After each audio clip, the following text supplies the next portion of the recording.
Excise and prohibition డిపార్ట్మెంట్కి సంబంధించి నిన్నటి దినం వారి కార్యాలయానికి నేను పోయి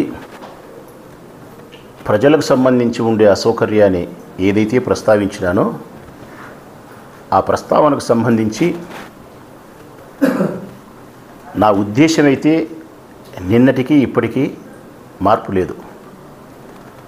పేద ప్రజలకు సంబంధించి, సామాన్య ప్రజలకు సంబంధించి 3 బాటలు మించి ఉంటే మేము పట్టుకుంటాము, నేరము అనే ఆ చట్టమే తప్పు. ఆ చట్టాన్నే సవరణ చేయాల శాసనసభలో. ఎందుకంటే ఇతర రాష్ట్రాలకు సంబంధించిన మద్యం కానీ, ఇతర దేశాలకు సంబంధించిన మద్యం కానీ బ్లాక్ మార్కెటింగ్ చేసే క్రమంలో 3 బాటలు మించి ఒక మనిషి దగ్గర ఉంటే నేరం అనే చట్టం చేస్తే పర్వాలే. ఏపీ బ్రూవరీస్కి సంబంధించి ఆంధ్రప్రదేశ్ రాష్ట్ర ప్రభుత్వం చేత విక్రయించబడిన బాటళ్ళు మన కుటుంబ అవసరాల కోసం 5, 6, 7 ఉంటే తీసుకుపోతూ ఉంటే దాన్ని నేరంగా పరిగణించి సామాన్యులను ప్రొహిబిషన్ అండ్ ఎక్సైజ్ డిపార్ట్మెంట్ వారు తీసుకుపోయి కేసులు నమోదు చేయడం వలన ప్రజల అసౌకర్యానికి గురవుతారు. ప్రభుత్వం పట్ల అసహనాన్ని కూడా ప్రదర్శిస్తారు. ఈ చట్టం ఈరోజు జగన్మోహన్ రెడ్డి ప్రభుత్వంలో చేసిన చట్టం కాదు. ఇది చంద్రబాబు నాయుడు ప్రభుత్వంలో ఉండేప్పటి నుంచి చేస్తానే ఉన్నారు.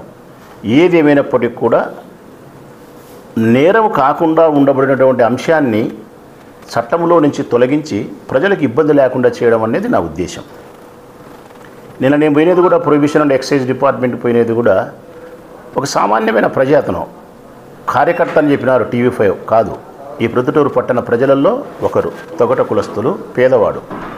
తన తల్లి మరణిస్తే కర్మకాండ చేసుకునే క్రమములో సాంప్రదాయబద్ధంగా బ్రాందీ షాప్కి పోయి విస్కీ బాటలు కొనుక్కొని ఇంటికి పోయేటప్పుడు 3 బాటల కంటే మించి మరొక 4 ఉన్నాయని చెప్పి అతని స్టేషన్ తీసుకుపోయినప్పుడు ఎక్సైజ్ కార్యాలయానికి నా తల్లి యొక్క కర్మకాండలో పాల్గొనడానికి ఆలస్యం అయిపోతుందని చెప్పి బాధపడితే నాకు ఫోన్ చేస్తే నేను ఎక్సైజ్ అండ్ ప్రొహిబిషన్ డిపార్ట్మెంట్ ఆఫీస్కి పోయి ఇది తప్పు అని చెప్పి అతని ఇంటికి పంపించడం జరిగింది.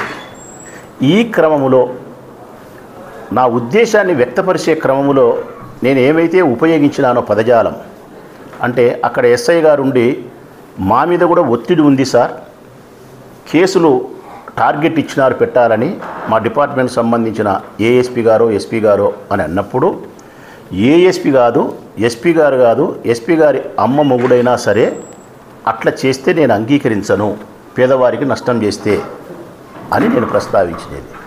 నేను పూర్తిగా మాట్లాడినది ఎక్సైజ్ డిపార్ట్మెంట్కి సంబంధించిన ఉన్నతాధికారులను, పోలీస్ శాఖకు సంబంధించిన ఉన్నతాధికారులను, పోలీస్ శాఖకు సంబంధించిన ఎస్పీ గారిని కాదు. ఇది TV5 తప్పుగా చూపించే ప్రయత్నం చేసింది. ఒకవేళ ఎక్సైజ్ డిపార్ట్మెంటునైనా కూడా ఎస్పీ గారు కాకపోతే వారి అమ్మ మొగుడు అన్న పదము కడప జిల్లాలో సర్వసాధారణమైనటువంటి పదమే. అంటే మన సీరియస్నెస్ చెప్పడం కోసము నువ్వు చెప్పినా వినన్, మీ నాయన చెప్పినా వినన్, మీ అమ్మ మొగుడు చెప్పినా వినన్ అని అనే క్రమంలో ఉపయోగించే పదజాలమే తప్ప అది జిల్లావాసులకు అది బూతు పదం అయితే కాదు.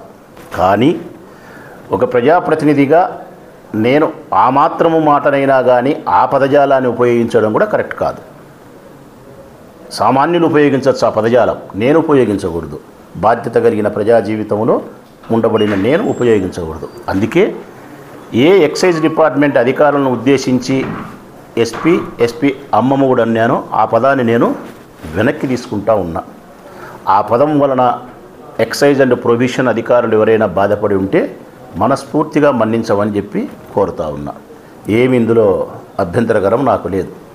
నేను కూడా మనిషినే కాబట్టి పేదవారికి ప్రజలకు బాధ కలిగినప్పుడు, ఒక తల్లి మరణించినప్పుడు కర్మకాండలో ఒక మనిషికి బాధ కలిగినప్పుడు అక్కడ నేను పాల్గొనే సందర్భం నన్ను ఆవేశానికి, బాధను గురి చేస్తుంది కాబట్టి ఆ పదాన్ని ఉపయోగించడమే.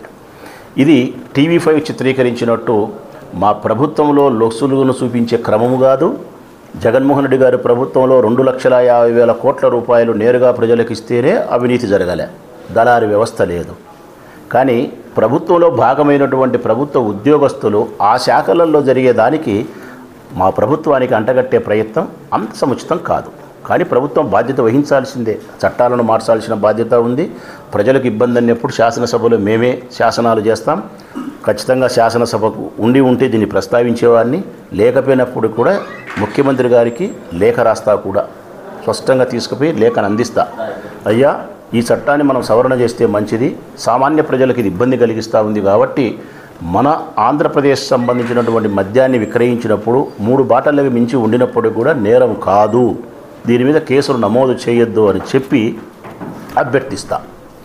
ఇక పోలీస్ శాఖకు సంబంధించి ఈ కడప జిల్లా ఎస్పీ గారు వచ్చిన తర్వాత కానీ, పాత ఎస్పీ గారు అంబురాజన్ గారు కానీ, ఇక్కడ నా ఊర్లో పనిచేసే అధికారులు కానీ, జిల్లాలో పనిచేసే వాళ్ళు కానీ, వీళ్ళందరి మీద రాచమూర్లకు సంపూర్ణమైనటువంటి విశ్వాసం ఉంది. కారణం, ఈ ఎస్పీ గారు కూడా గౌరవ మర్యాదలను ప్రజలకు ఇస్తూ నిష్పక్షపాతంగా వ్యవహరించడంలోనూ, శాంతి భద్రతలను పరిరక్షించే విషయంలోనూ ఆయన పట్ల నాకు సంపూర్ణమైన విశ్వాసం ఉంది, సంపూర్ణమైనటువంటి గౌరవం ఉంది. ఎక్కడ కూడా నాకు ఆయన మీద ఆవగింజంత కూడా అనుమానం లేదు. నేను సంబోధించిన మాట కూడా పోలీస్ శాఖకు సంబంధించిన మాటలు కాదు, ఎక్సైజ్ సంబంధించిన మాటలను కూడా అమ్మమ్మగుడు అనే పదాన్ని వెనక్కి తీసుకుంటా ఉన్నా. నా ఉద్దేశం అయితే నిన్నటిదే ఇప్పుడు అదే, పేద ప్రజలకు ఇబ్బంది కలిగించే చట్టాలు సవరణ చేయాల్సిందే, మార్పు జరగాల్సిందే. దీన్ని TV5 వాళ్ళైనా A5 వాళ్ళైనా జర్నలిజం ఎప్పుడైనా కానీ ఒక నాయకుడు మాట్లాడినప్పుడు మీరు గమనించాల్సినది నాయకుని యొక్క ఉద్దేశాన్ని మాత్రమే మీరు గమనించాలి. ఆ ఉద్దేశం వెనుక దాగి ఉన్న ప్రజా ప్రయోజనాన్ని మాత్రమే మీరు ప్రసారం చేయాల్సిన బాధ్యత ఉంది. ఇక్కడ ఉద్దేశం, ఎమ్మెల్యే గారి ఉద్దేశం ఏంది? పేద ప్రజలకు ప్రొవిషన్ ఎక్సైజ్ డిపార్ట్మెంట్ నుంచి 3 బాటలు మించి ఉంటే కేసులు నమోదు చేయడం తప్పు. ఈ చట్టాన్ని సవరణ చేయాలన్న నా ఉద్దేశాన్ని మాత్రమే మీరు ఆర్టికల్గా రాసో, లేకుంటే పేద ప్రజలకు అనుకూలంగా ప్రభుత్వానికి తెలుసుకునే విధంగా మీరు రాసి ఉంటే మంచిది.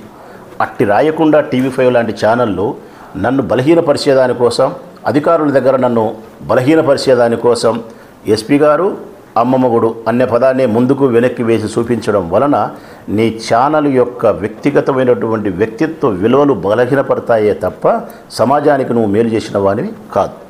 మరొకసారి చెప్తా ఉన్నాం, ఎక్సైజ్ అండ్ ప్రొవిషన్ అధికారులకు సంబంధించి నేను మాట్లాడిన ఆ ఒక్క పదాన్ని వెనక్కి తీసుకుంటూ, నా వలన బాధపడిన అధికారులు ఎవరైనా ఉంటే మన్నించమని కోరుతూ, కడప జిల్లా పోలీస్ శాఖ పట్ల ఎమ్మెల్యే గారికి స్పష్టమైనటువంటి అభిప్రాయం ఉంది, సంపూర్ణమైనటువంటి ఎస్పీ గారి పట్ల నాకు గౌరవము, నమ్మకం ఉంది. ప్రజలకు ఆయన గౌరవాన్ని ఇస్తూ ఉన్నాడు, నిష్పక్షపాతంగా శాంతి భద్రతలను పరిరక్షిస్తూ ఉన్నాడు, రాజకీయ పార్టీలకు అతీతంగా పనిచేస్తూ ఉన్నాడు. కాబట్టి ఎస్పీ గారికి, జిల్లా పోలీస్ యంత్రాంగానికి నా హృదయపూర్వకమైనటువంటి ధన్యవాదాలను, అభినందనలు తెలియజేస్తూ సెలవు. ఈ వీడియో మీకు నచ్చినట్లయితే లైక్ బటన్ క్లిక్ చేయండి. మరిన్ని వీడియోలను పొందడానికి దయచేసి సబ్స్క్రైబ్ చేయండి.